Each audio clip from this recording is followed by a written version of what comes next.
बाळासाहेब ठाकरे पक्षाच्या वतीने आजच्या या पत्रकार परिषदेमध्ये आपल्या सगळ्या डिजिटल तथा प्रिंट माध्यमांच्या इलेक्ट्रॉनिक माध्यमांच्या प्रतिनिधींचं स्वागत। माझ्या समवेत उपरकर साहेब आहेत, शिवसेनेचे ज्येष्ठ नेते आहेत, आमदार वैभवदादा नाईक आहेत। कोकणात पत्रकार परिषद होते आणि प्रचाराच्या अगदी शेवटच्या टप्प्यामध्ये प्रचार उत्तरार्धाकडे आलेला आहे। कोकण व्हायब्रंट एरिया आहे आणि अशा सगळ्या व्हायब्रंट सिच्युएशनमध्ये तब्बल 18 ते 19 जिल्हे झाल्यानंतर आज जेव्हा मी या 20व्या जिल्ह्यामध्ये प्रवेश करते त्यावेळेला आपल्या सगळ्या पत्रकारांशी संवाद साधावा, सगळ्यांशी बोलावं। आमचे कणकवली विधानसभा मतदारसंघाचे महाविकास आघाडीचे अधिकृत उमेदवार श्री संदेशजी पारकर आणि कुडाळ मालवण विधानसभेचे उमेदवार श्री वैभवदादा नाईक या दोघांच्यासाठीच्या आज प्रचारसभा होत आहेत। त्यातली पहिली सभा ही साधारणतः 5 वाजता वैभववाडी इथे संपन्न होणार आहे आणि दुसरी सभा ही 7 वाजता कुडाळमध्ये होत आहे। या अनुषंगाने अनेक मुद्दे चर्चेला येतीलच, पण काही निवडक मुद्द्यांवर आपल्या सगळ्यांच्यासोबत चर्चा करावी असं फार मनापासून वाटलं।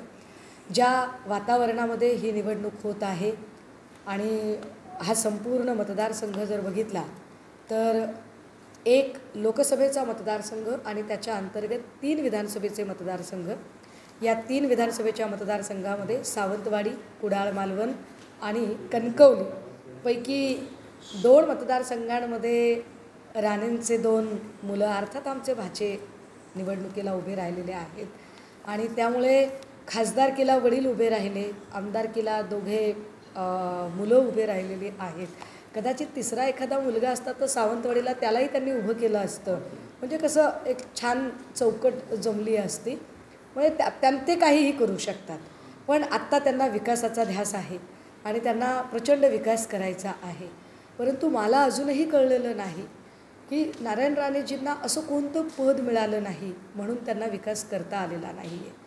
कारण ज्या नारायण राणेंना शिवसेनेने भरभरून दिलं, आमदार होते, खासदार होते, मंत्री झाले, विधान परिषद, विधानसभा सभापती, उपसभापती, अध्यक्ष, काय वाटेल ती पदं मिळाली, महसूल मंत्रीसारखं पद मिळालं, त्याच्यानंतर इथं मुख्यमंत्री म्हणजे अजून काय पाहिजे, म्हणजे शिवसेनेचा मुख्यमंत्री म्हणायचा, ही एवढी सगळी पदं मिळाली तरीसुद्धा राणेसाहेबांना विकासच करता आला नाही।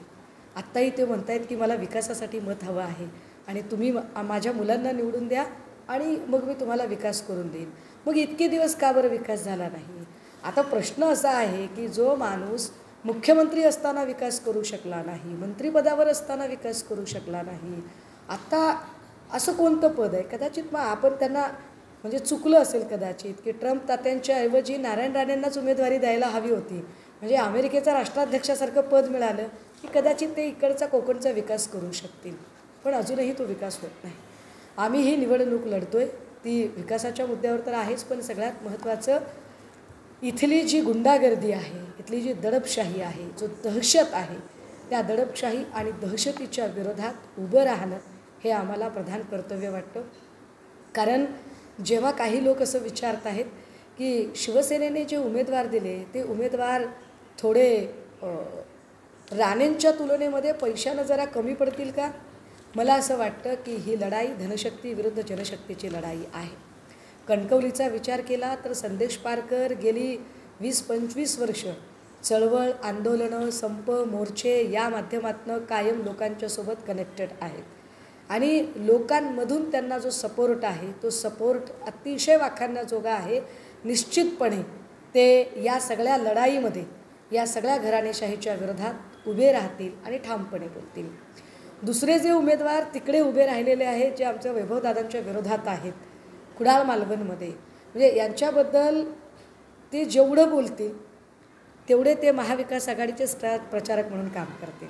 कारण ते जेव्हा कधी तोंड उघडतात तेव्हा त्यांच्या तोंडातून जे जे शब्द बाहेर पडतात ते शब्द महायुतीला बुडवण्यासाठी काफी आहेत। म्हणजे आपण वेगळं काहीच करायचं नाही, फक्त त्यांना बोलू द्यायचं। कारण हे तेच निलेश राणे आहेत ज्या निलेश राणेंनी वंदनीय बाळासाहेबांवरती चिखलफेक करायचा प्रयत्न केला। ज्या निलेश राणेंनी, आपल्याकडे असेल कदाचित तो व्हिडिओ दाखवता येत असेल तर बघा, की जे निलेश राणे आत्ता आम्हाला इकडे बाणावरती मतदान करा म्हणतायत.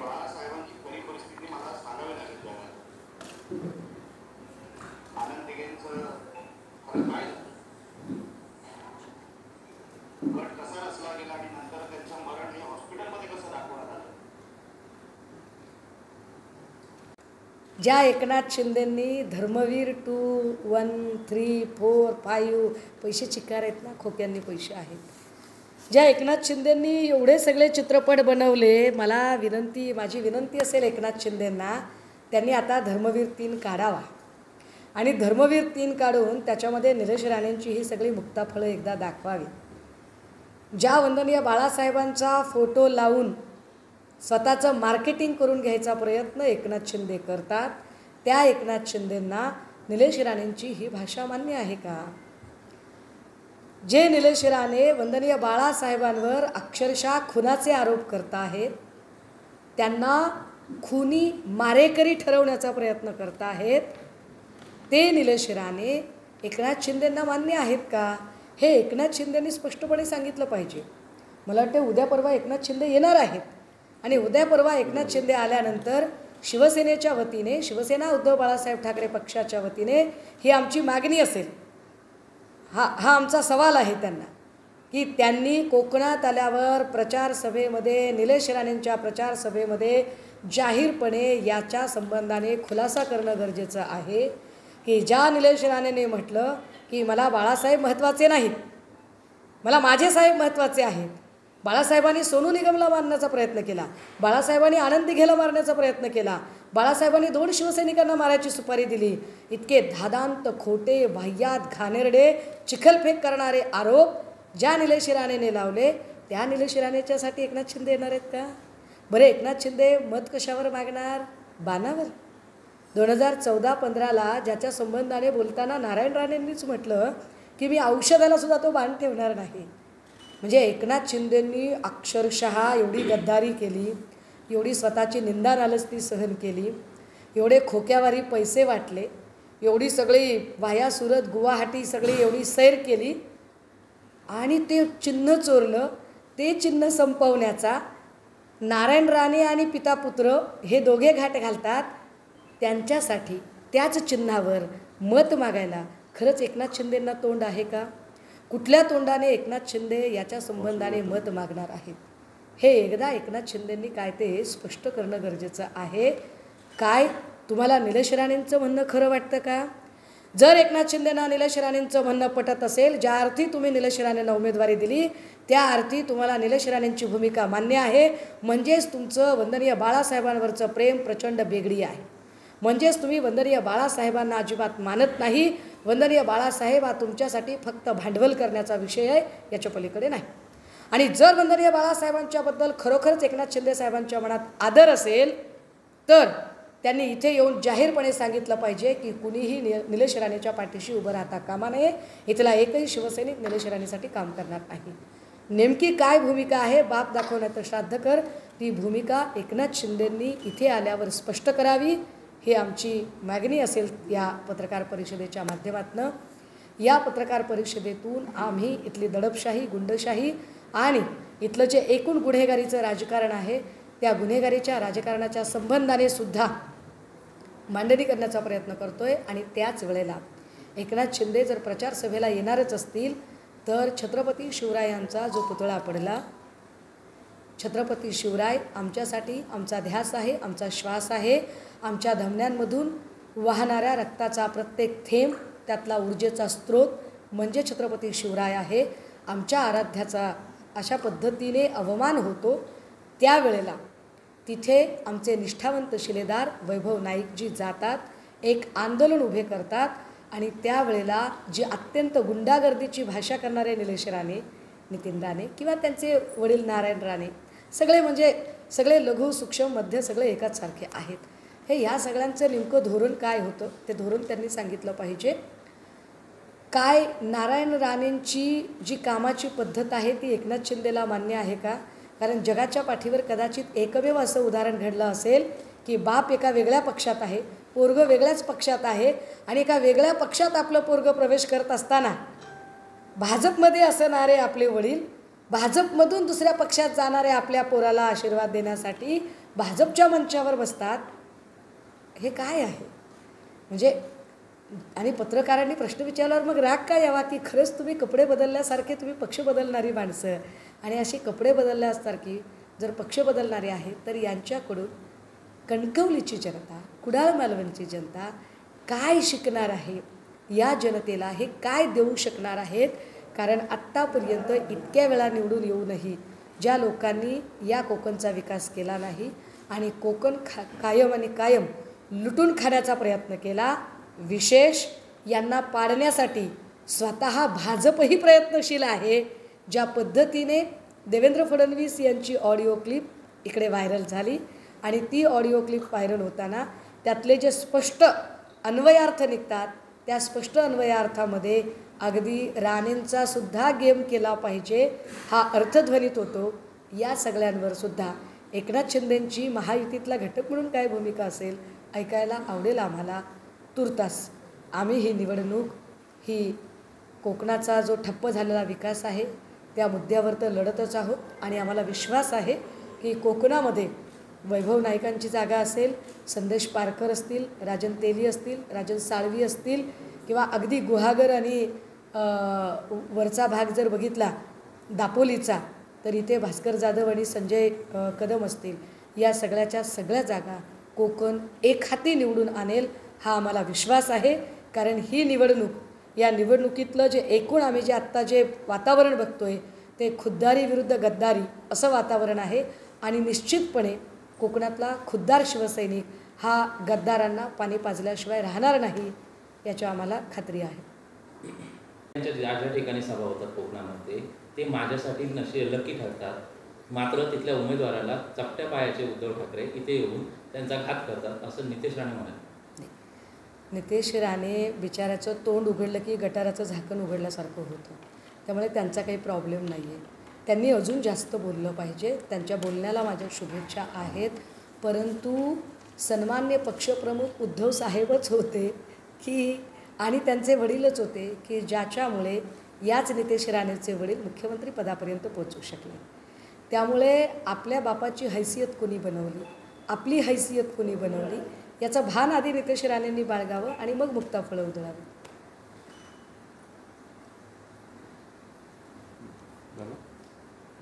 पदाधिकाऱ्यांमध्ये माझी विनंती आहे, आपल्यात काही मतभेद असतील तर आपण कुणाला बोलायचं असेल तर बोलू, मात्र एकत्र येऊन अब्दुल सत्तार यांना सिल्लोड येथील कलंक मिटवायचा आहे असं उद्धव ठाकरे म्हणाले. मला पूर्ण कळलंच नाही. उद्धव ठाकरे असं म्हणले, भाजपच्या पदाधिकाऱ्यांना माझी विनंती आहे, आपल्यात काही मतभेद असतील तर आपण बाजूला ठेवून बसू, एकत्र बसू असं म्हणतायत ते. आणि मात्र एकत्र सिल्लोड नाही, पण याच्यात एक लक्षात घ्या, याचा अर्थ आम्ही भाजपसोबत जाणार आहोत कृपया असा काढू नका. कारण तुम्हाला मधली ओळ तीच कदाचित शोधायची असेल, पण अशी मधली ओळ शोधू नका. कारण मी आपल्याला आवर्जून सांगितलं पाहिजे की भाजपामधले सुद्धा असे असंख्य लोक आहेत जे कमालीचे अस्वस्थ आहेत आणि ज्यांना सातत्याने असं वाटतंय की देवेंद्र फडणवीसांनी त्यांच्या एका मुख्यमंत्रीपदाच्या महत्त्वाकांक्षेपायी अख्ख्या भाजपच्या लोकांचं नुकसान केलेलं आहे. कारण पहिली त्यांच्या सत्तेतली त्यांच्या वाट्याची 10 ताटं जी वाढलेली होती पंक्तीला ती एकनाथ शिंदेंच्या लोकांना गेली. दुसऱ्यांदा 10 ताटं वाढली ती अजित पवारांच्या वाट्याला गेली होती. अगदी DPDCपर्यंतच्या सदस्यापर्यंत सगळ्यांवर अन्याय झाला होता. त्यामुळे ते सगळेच लोक अस्वस्थ आहेत. अब्दुल सत्तारसारख्या सातत्याने पक्ष बदलणाऱ्या माणसामुळे सिल्लोडमधल्या सगळ्याच पक्षाच्या लोकांना त्रास झालेला आहे.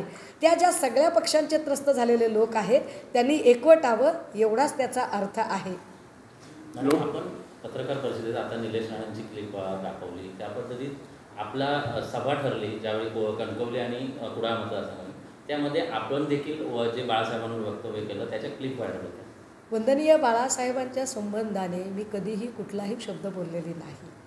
25 वर्षापूर्वीची वादविवाद स्पर्धेतली एक क्लिप मोडून तोडून मॉर्फ करून जेव्हा तुम्ही दाखवता आणि माझ्या बोलण्यातला तो मुद्दा उत्सवी वातावरणामध्ये अपघातांचा विचार करता हे उत्सवी वातावरण नियंत्रणात आणावं की नाही आणावं या विषयावरच्या वादविवाद स्पर्धेतला मुद्दा 25 वर्षापूर्वीचा, ज्याच्यात माझा चेहरासुद्धा ओळखायला येत नाही, त्याचा संदर्भ आत्ता बाद राहील जोडणे आणि आणि त्याला हे करणे हे अजिबातच संयुक्तिक होत नाही. मी जी भूमिका आत्ता मांडते ती लोकशाहीची भूमिका मांडते. मी जी भूमिका मांडते ती इथे ED CBI आणि स्वायत्त यंत्रणांनी जो धुमाकूळ घातला आहे आणि या देशाची या संविधानाची सगळी घडी विस्कटवण्याचा प्रयत्न केला आहे त्याच्या संदर्भाने मांडते. आणि नितेश राणे जी भूमिका मांडताहेत ती ज्या वंदनीय बाळासाहेबांनी महाराष्ट्राची सत्ता मत्ता अस्मिता अबाधित ठेवण्यासाठी अवघा देह झिजवला त्यांच्यावर चक्क खुनाचे आरोप करत आहेत. फार मोठा फरक आहे. त्यामुळे ही कुठेच लागू न होणारी ती तुलना आहे. लोकसभा असं म्हणताय की मी मुख्यमंत्री पदाच्या रेसमध्ये नाही, आमचं टार्गेट आहे ते महायुतीचं सरकार आणणं. फार लवकर शस्त्र टाकली म्हणजे मी पुन्हा येईन पासूनचा सुरू झालेला प्रवास मी शर्यतीत नाही, इतक्या हतबलतेपर्यंत येऊन पोचावा याला काय म्हणावं. कदाचित देवेंद्रजींची राज्यातली वाढती नकारात्मकता केंद्रातल्या त्यांच्या वरिष्ठ नेत्यांमध्येही वाढलेली आहे याची जाणीव आता देवेंद्रजींना झाली आहे. त्यांची गच्छंती अटळ आहे हेही त्यांच्या लक्षात आलेलं आहे. आणि त्यामुळे बूथचे गैसो हौचे आहे की क्या या प्रयत्नातनं जर ते वक्तव्य करत असतील तर त्यावर आपण काय बोलावं. मॅडम, उद्धव ठाकरे यांच्या जाहीरनाम्यात छत्रपतींचं मंदिर असा उल्लेख केला आहे, पण त्यापेक्षा महाराष्ट्रात गड किल्ले संवर्धन केले पाहिजे असं राज ठाकरे म्हणतात. नाही, राज ठाकरे हे निगेटिव्ह थॉट प्रोसेसचे राजे आहेत. त्यामुळे ते काय बोलतात यावरती फार मी त्याला महत्त्व द्यावं असं मला अजिबात वाटत नाही. राज ठाकरेंनी सध्या महायुतीची सुपारी घेतलेली आहे, त्यांनी नीट वाजवावी. कणकवली मतदारसंघामध्ये 2,000-2,500 कोटीचा निधी मी गेल्या 2.5 वर्षाच्या काळात आणला. महाविकास आघाडीचं सरकार असतानाचा बॅकलॉग 2.5 वर्षात भरून काढला असा दावा आमदार नितेश राणे यांनी केला आहे. लोकसभेच्या निवडणुकीमध्ये तुम्ही इथे कणकवलीत प्रचारसभा घेतली होती, मात्र तुमचे उमेदवार विनायक राऊत हे पराभूत झाले होते. मग आता पुन्हा तुमची सभा होते आहे. मागच्या सभेचा आणि या सभेच्या तुलनेत आमदार नितेश राणे यांच्या दाव्याबद्दल तुमचं मत काय? पहिली गोष्ट तर विनायक राऊत पराभूत होण्याची कारणं ही कुठलं तरी एक कारण नाही आहे, त्याची असंख्य कारणं आहेत. आणि ती असंख्य कारणं आम्ही पक्षांतर्गत नेत्यांनी त्याच्यावर चिंतन मंथन झालेलं आहे. त्यामुळे कुठेतरी नितेश राणेसारख्या माणसाने कावळा बसायला आणि फांदी मोडायला गाठ पडली अशा पद्धतीच्या विधानांचा आमच्यावर असर होत नाही, हा एक भाग आहे. दुसरा भाग असा की 2,500 कोटीचा निधी आम्ही आणला आणि आम्ही विकास केला असं जर म्हणायचं असेल तर नुसते आकडे नाचवू नका. 2,500 कोटींचं काम काय काय केलं ते तपशिलात सांगा. अगदी सहज उदाहरण सांगायचं झालं तर मगाशी मला भेटायला काही आंबेडकरी चळवळीचे लोक आले होते आणि ते लोक असं सांगत होते की बेंच घोटाळा इथे झाला, 200 रुपये साधारण किमतीची खुर्ची 4,200 रुपये किमतीला दाखवली गेली किंवा 1.5 लाख किमतीचा साधा सोलर हा 4.5 लाख रुपये किमतीचा दाखवला गेला. या सगळ्या घोटाळ्यांचं काय केलं ते आधी बोला. त्यामुळे नितेश राणेजी, तुम्ही डोळे झाकून जर दूध पित असाल आणि तुम्हाला कोणी बघत नसेल असं वाटत असेल तर भ्रमात आहात. उठा, जागे व्हा. काही मगाशी आपण भाजप राणेंचा गेम करते ऑडिओ क्लिप अशा संदर्भात काही बोललं, नेमका काय विषय? नाही, भाजपला राणेंचा गेमच करायचा होता. बघा, भाजपला जर खरंच राणे कुटुंबाचं जर पुनर्वसन करायचं असतं ना तर त्यांनी निलेश राणेला जाऊच दिलं नसतं तिकडं. एकीकडे ते निलेश राणेला एकनाथ शिंदेंकडे पाठवतात आणि त्याच वेळेला शेजारच्या मतदारसंघात असणाऱ्या दीपक केसरकर पडले पाहिजेत या आशयाची ऑडिओ क्लिप देवेंद्रजींची पब्लिश होते, व्हायरल होते. ज्या अर्थी ते दीपक केसरकरांच्या मतदारसंघामध्ये या पद्धतीने बोलत आहेत की केसरकर पडले तर पडू द्या, तुम्हाला पाहिजे वाटतंय ना तुमचा माणूस मुख्यमंत्री झाला पाहिजे म्हणून, मग केसरकरांचं काय व्हायचं ते होऊ द्या. केसरकर कोणाचे? एकनाथ शिंदेंचे. निलेश राणेसुद्धा एकनाथ शिंदेकडनं निवडणूक लढत आहेत. थोडक्यात काय, मुख्यमंत्रीपदाच्या अहममिकेमध्ये शिंदे फडणवीसांचे आणि फडणवीस शिंदेंचे एकमेकांचे गडी बाद करण्याची रस्सीखेच या दोघांनी लावलेली आहे. आणि मला खात्री आहे की या भागामध्ये नितेश राणे निलेश राणे यांचा खेळ खल्लास करण्यासाठी भाजपा खूप व्यवस्थितपणे ट्रॅप लावेल आणि ते उदय सामंतांना सुद्धा आवडेल हे मी फार जबाबदारीने सांगते. मॅडम, तुम्ही शिवसेना ठाकरे गटाच्या पक्षाच्या उपनेत्या गेले काही महिने विधानसभा निवडणूक जाहीर झाल्यापासून सिंधुदुर्गात प्रचार शिगेला पोचला आहे. राज्यातले शिवसेनेचे ठाकरे गटाचे नेते आहेत. मात्र एकूणच विनायक राऊत यांची या संपूर्ण दौऱ्यांमध्ये जिल्ह्यांमध्ये थोडीशी अलिप्तता दिसते आहे. ठाकरे गटांच्या कार्यकर्त्यांमध्ये त्याची कुजबूज आहे. तर नेमकी काय कारणं असतील? नाही, मला नाही असं काही वाटत. काय आहे, विनायक राऊतांच्याकडची जी जबाबदारी आहे ना ती पक्ष सचिवाची आहे. सचिवाची कामे जी असतात, सभा लाईनअप करून देणे, सभा साहेबांचा प्रोग्राम एकूण लाईनअप करणे, ती कामं ते करत आहेत तिथे. त्यामुळे पक्ष कार्यालयामध्ये एक माणूस लागतो कामाला, तिथे ते काम करत आहेत.